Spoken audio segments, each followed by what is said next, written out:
সমুদ্রের টানে আজকে আমরা চলে এসেছি দীঘা। দীঘা পশ্চিমবঙ্গের পূর্ব মেদিনীপুর জেলায় অবস্থিত। এখানে আসার জন্য ট্রেন ও ভলভো এসি বাসের ব্যবস্থা আছে। আমরা পুরুলিয়া থেকে ভোর 5:30টায় হাওড়া সুপারফাস্ট এক্সপ্রেসে উঠলাম ও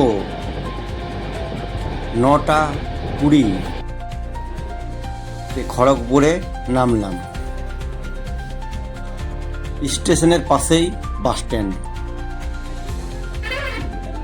হালকা টিফিন করে কিছুক্ষণ পরেই একটা এসি বাসে চেপে প্রায় 1:30টার সময় নিউ দীঘা পৌঁছালাম। পৌঁছেই আমরা দুপুরের খাবার খেয়ে ব্যাগগুলি এক জায়গায় রেখে হোটেলের খোঁজে বেরিয়ে পড়লাম।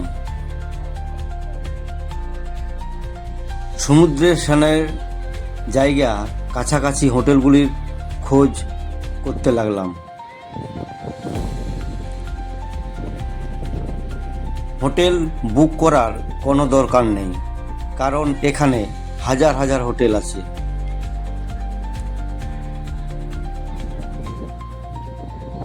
এখানে ছোট বড় অসংখ্য হোটেল আছে।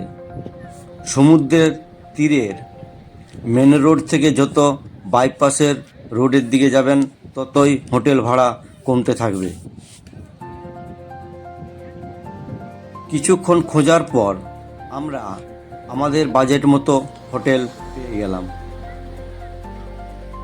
1000 টাকার কাছাকাছি।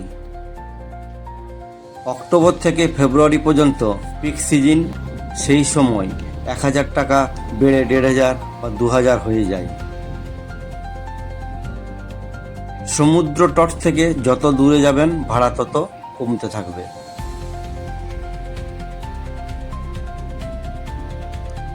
হোটেলে ব্যাগগুলি রেখে চলে গেলাম সমুদ্র দর্শন করতে। চারপাশের পরিবেশ অপূর্ব লাগছিল। সমুদ্রের ঢেউ দেখতে খুবই ভালো লাগছিল। সারাদিনের ক্লান্তি নিমিষে উধাও হয়ে গেল। সেদিন সন্ধ্যায় আর কোথাও গেলাম না। সমুদ্রের তীরে উঁচু বেদি আছে, সেখানে বসে অন্ধকারে সমুদ্র কালো দেখাচ্ছে, আর তার মাঝে সাদা ঢেউ অবিরাম পাড়ের দিকে এসে সশব্দে আছাড় মারছে। দেখতে মন প্রাণ জুড়িয়ে যাচ্ছে। কিছুক্ষণ বসে তারপর পাড়ের পাশের দোকানগুলি দেখতে লাগলাম। বিভিন্ন ধরনের দোকান। প্রিয়জনদের জন্য উপহার নিয়ে যাওয়ার জন্য আছে ব্যাগের দোকান, খেলনার দোকান, ঝিনুকের তৈরি জিনিসের দোকান, ঘরের প্রয়োজনীয় সরঞ্জামের দোকান, সামুদ্রিক মাছ ভাজার দোকান, কাজু বাদামের দোকান, খাজার দোকান, আরও বিভিন্ন ধরনের ফাস্টফুড ও ভাত রুটির হোটেল, ডাবের দোকান, কসমেটিক্সের দোকান, কি নেই সেখানে। চারপাশটা আলোয় আলোময়, ঘুরতে খুব ভালো লাগছিল। প্রথম দিন এইভাবেই কেটে গেল। এই ধরনের ভিডিও দেখতে আমাদের চ্যানেলটি সাবস্ক্রাইব, ফলো, লাইক, কমেন্ট ও শেয়ার করুন।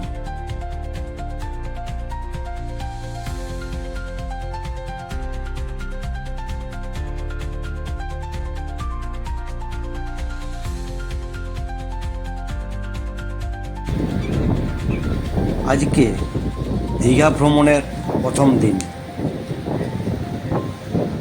আগের দিন একটি গাড়ি ঠিক করে নিয়েছিলাম এবং ঠিক করেছিলাম যে সকাল সকাল বেরিয়ে যাব মোহনা, নাইকালী মন্দির, শঙ্করপুর, তাজপুর ও মন্দারমণি। এই 5টি জায়গা ঘোরার জন্য গাড়িটি নিয়েছিল 2000 টাকা। গাড়ি হোটেলে পৌঁছানোর আগে ভোরের সমুদ্রের ভিউ দেখার জন্য পৌঁছে গেলাম সমুদ্র তটে। সে এক অপূর্ব দৃশ্য, মনোরম পরিবেশ, ঠান্ডা ঠান্ডা হাওয়া বইছে। মনে হচ্ছে সারাটা দিন এখানে কাটিয়ে দিই। অনেকে ঘোড়া রাইডিং করছে, বাচ্চারা ছোট ছোট খেলনা গাড়িতে চড়ছে, অনেকে জলে খেলা করছে, অনেকে ফটো তুলছে।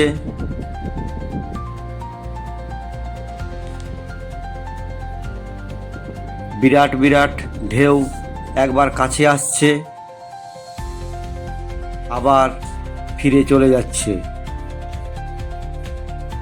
দেখে খুব আনন্দ লাগছে। এখানে আমাদের অনেকবার আসা হয়েছে, কিন্তু যতবারই আসি এখান থেকে যেতে ইচ্ছে করে না। মনে হয় আরও 2-4 দিন থেকে যাই।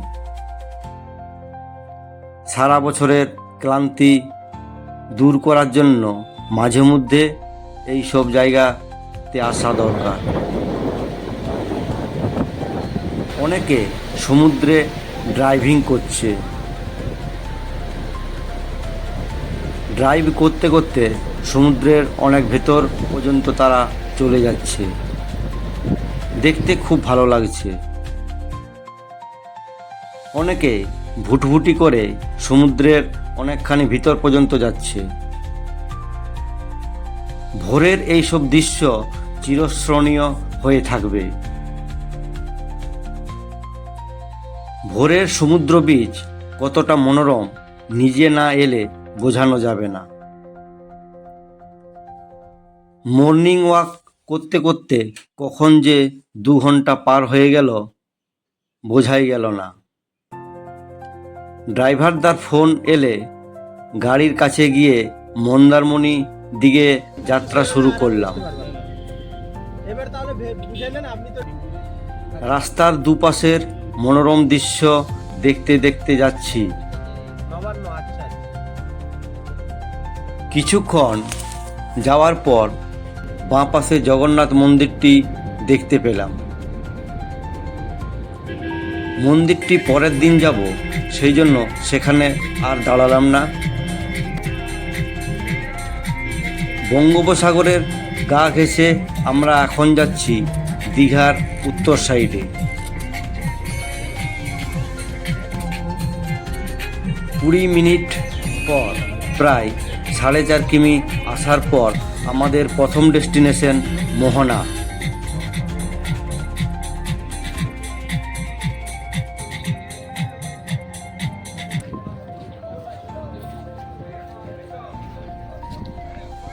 মোহনা আসতে বিশ্রী একটা পচা মাছের দুর্গন্ধ নাকে এলো।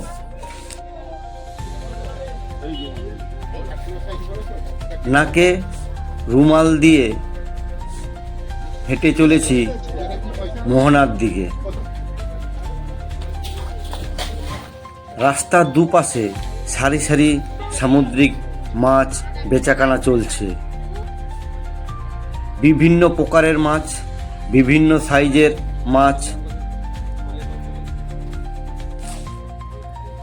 অনেক পর্যটক এসেছে, অনেকে মাছ কেনাবেচা করছে, অনেকে শুকনো সামুদ্রিক মাছ কিনছে। আমরা মাছ দেখতে দেখতে একটা নদী যেখানে সমুদ্রে মিশেছে, অর্থাৎ মোহনায় এসে পৌঁছালাম। সিমেন্টের ব্রিজে সমুদ্রের অনেকখানি ভেতর যাওয়া যাচ্ছে। শেষ প্রান্তে পরিবেশ অতীব সুন্দর। আমরা বইতে পড়েছি পৃথিবীতে 2.5 ভাগ জল ও 1 ভাগ স্থল আছে। সমুদ্রে না এলে বোঝাই যাবে না। বড় বড় ঢেউ এসে আছাড় মারছে একেবারে সামনে পায়ের কাছে। সবাই মজা করে ছবি তুলছে। সেখানকার চারকোনা পিলারগুলি দেখতে খুব ভালো লাগছে। পিলারগুলির উপর যখন ঢেউ আছড়ে পড়ছে তখন আরও ভালো লাগছে। অনেকে পিলারগুলির উপর বসে দাঁড়িয়ে ছবি তুলছে। এখানেই নৌকাতে করে মাছ ধরে মাঝিরা নিয়ে আসে সমুদ্র থেকে। সামনেই বালুচরে আমরা সবাই চা বিস্কুট খেলাম। বালুচরের উপর পরিবার ও বন্ধুদের সাথে বসে চা খাওয়ার একটা আলাদাই অনুভূতি।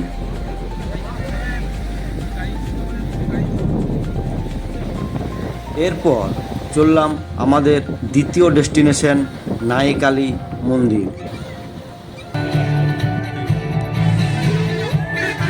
সেটি মোহনা থেকে 3.5 কিমি দূরে। মন্দিরের সাথে সাথে এটি একটি পরিবেশ বান্ধব উদ্যান।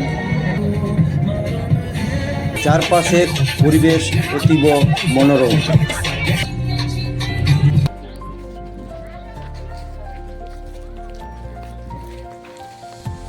খুব ভালো লাগছে। বটবৃক্ষের নিচে শিবমূর্তি ও মন্দিরের মধ্যে কালী মাতার মন্দির। মন্দির চত্বরটি খুবই পরিষ্কার পরিচ্ছন্ন। ভক্তি ভরে প্রণাম করে চললাম পরের তৃতীয় ডেস্টিনেশন শঙ্করপুর।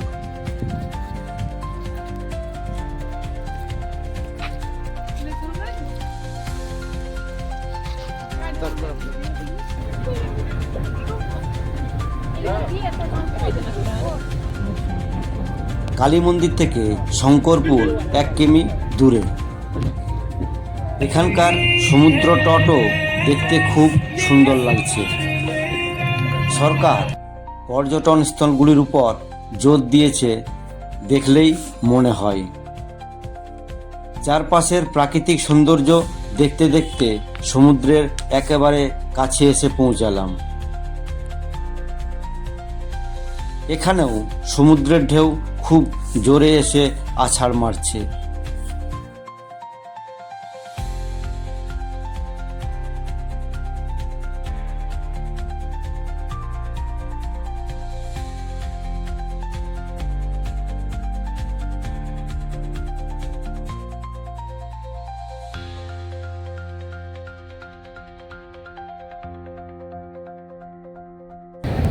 এরপর সমুদ্রের ধার বরাবর গাড়ি যেতে লাগলো। প্রায় 5.5 কিমি আসার পর আমাদের চতুর্থ ডেস্টিনেশন তাজপুরের বিচ। বিচে ঢোকার আগে রাস্তার দুপাশে সারি সারি ঝাউবন দেখতে পেলাম। খুব ভালো লাগছিল। ঝাউবনে 2-4টা ফটো তুললাম এবং চললাম তাজপুর বিচের দিকে। বিচে লাল কাঁকড়া দেখা যায়। এখানকার বীজটি খুব শান্ত, বড় বড় ঢেউ নেই। বিচের পাশে সারি সারি বাঁশের তৈরি ছাউনি। পর্যটকরা এখানে বসে সমুদ্রের ঢেউ উপভোগ করে।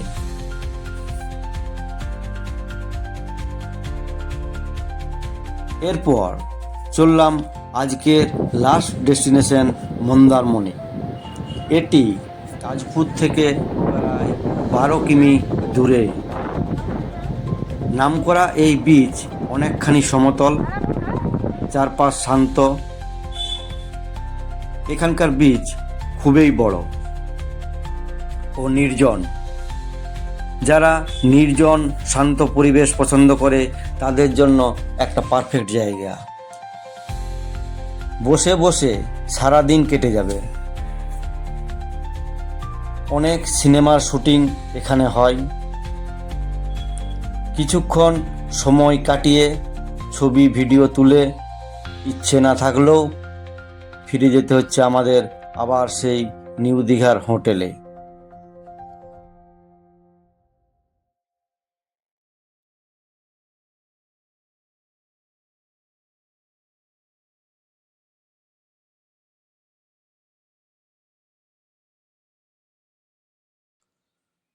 হোটেলে ড্রেস চেঞ্জ করে চললাম সমুদ্রে স্নান করতে,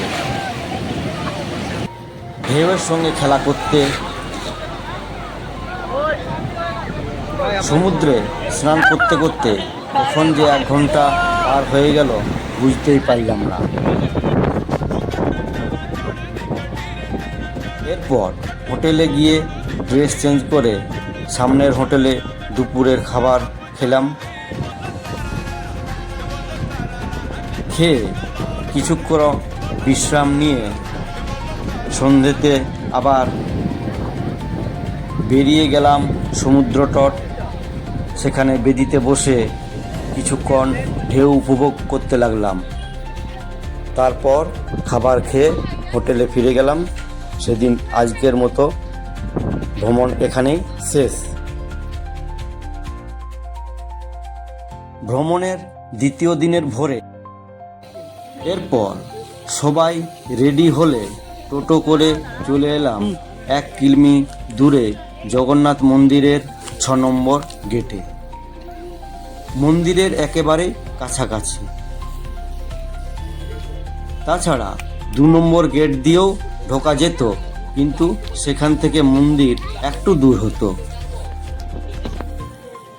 গেটের সামনে ব্যাগ ও জুতো রাখার ব্যবস্থা আছে।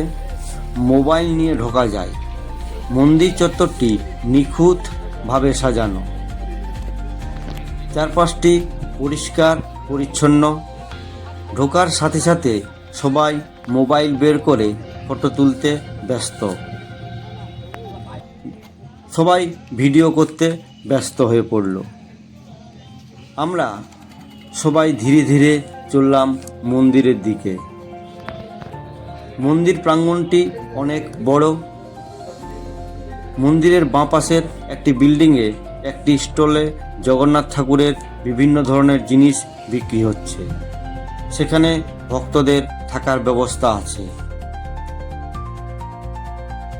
মন্দিরটি খুব বড় ও কারুকার্য খচিত। দেখতে খুবই ভালো লাগছিল। এই মন্দিরে পূজা দেওয়া ও চারপাশে ঘুরে দেখতে 3 থেকে 4 ঘন্টা প্রায় লেগে যাবে। চারপাশের অতীব মনোরম পরিবেশ দেখতে দেখতে মন্দিরে প্রবেশ করলাম এবং ভক্তি ভরে পূজা দিলাম। মন্দিরের ভিতরে ভজন কীর্তন চলছিল। আমরা পূজা দিয়ে বের হয়ে কিছু ছবি ও ভিডিও তুললাম। কিছুক্ষণ মন্দিরের চত্বরে বসলাম। মন্দিরের চারপাশ পরিক্রমা করলাম। ইচ্ছে না থাকলেও বেরিয়ে এলাম এবং টোটো করে আবার হোটেলে গিয়ে চেঞ্জ করে আবার গ্রাম সমুদ্র স্নানে। সমুদ্র গিয়ে ঢেউয়ের সাথে খেলা না করলে সমুদ্রে আসাটাই বৃথা হয়ে যাবে। তাই আমরা সবাই স্নানের জন্য 2 ঘন্টা বরাদ্দ করে রেখেছিলাম। স্নানের পর শেষ হয়ে হোটেল এসে ফ্রেশ হয়ে খাবার খেয়ে কিছুক্ষণ বিশ্রাম নিলাম এবং সন্ধ্যেতে আবার বেরিয়ে পড়লাম ঢেউসাগরের উদ্দেশ্যে, যেটি নিউ দীঘাতে অবস্থিত। আমাদের হোটেল থেকে প্রায় 500 মিটার দূরে। সেখানকার পার্কটি লাইট দিয়ে খুব সুন্দর করে সাজানো। আমাদের দুর্গাপূজার সময় যেরকম লাইট থাকে সেই মতো লাইট এখানে দেখতে পেলাম। চারপাশটা ঘুরে দেখলাম, কিছুক্ষণ বসে কিছু টিফিন করলাম। তারপর এখানে থেকে টোটো করে আবার চললাম ওল্ড দীঘার উদ্দেশ্যে। ওল্ড দীঘা এখান থেকে প্রায় 1.5 কিমি দূরে।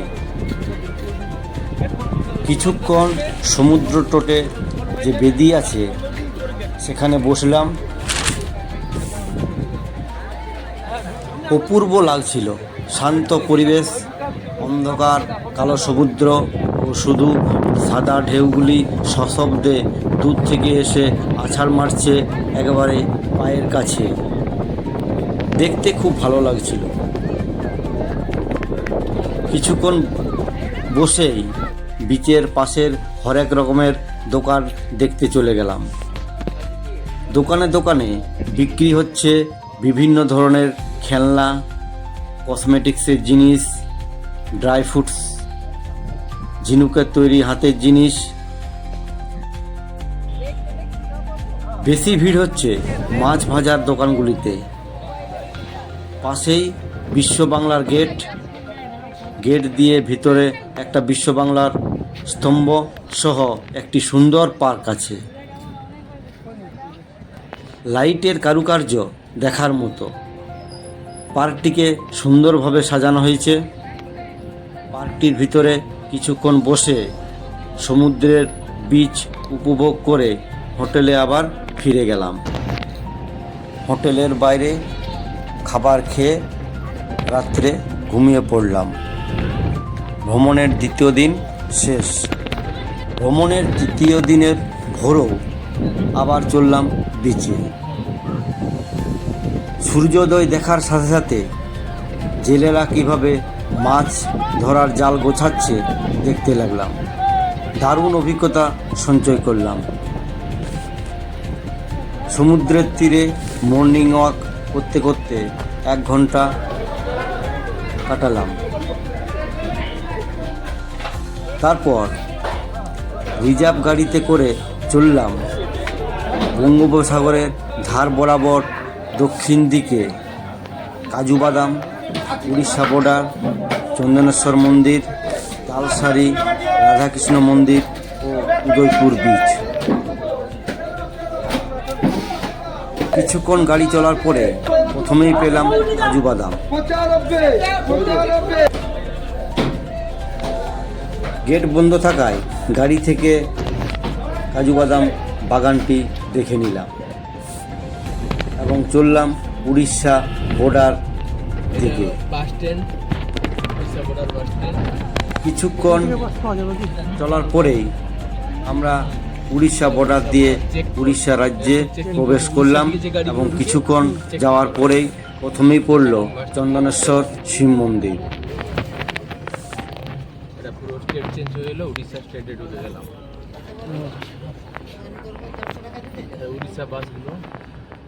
মন্দিরটি দেখতে খুব ভালো।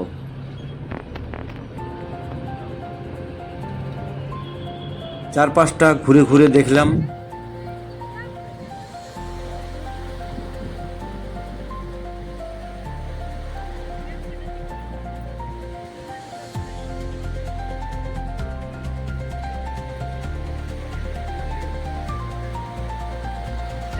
ভক্তিভরে প্রণাম করে তারপর গাড়ি করে পৌঁছে গেলাম তালসারি।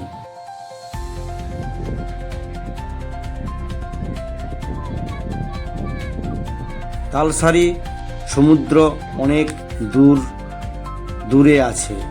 পাশে একটি খাড়ি আছে এবং সেখানে ছোট ছোট নৌকোগুলি খুব ভালো লাগছিল।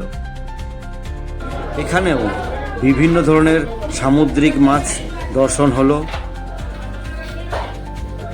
জেলেরা মাছ কেনাবেচা করছে। সামনেই একটি শিব ঠাকুরের মূর্তি।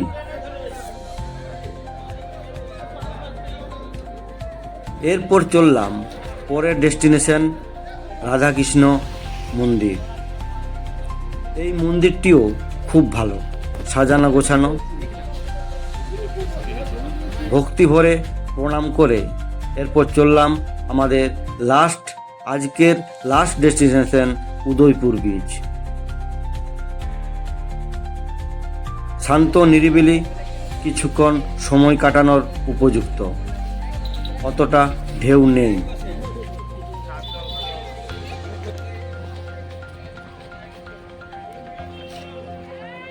গাড়ি করে আসছি, আসার দুপাশ খুব সুন্দর। কিছুক্ষণ ধরে সবাই মিলে ছবি তুললাম। ইচ্ছে না থাকলেও ফিরে যেতে হলো হোটেলে। হোটেল থেকে চেক আউট করে টিফিন করে বাসস্ট্যান্ডে এসি বাসের খোঁজ করলাম খড়গপুর আসার জন্য, এবং পেয়েও গেলাম।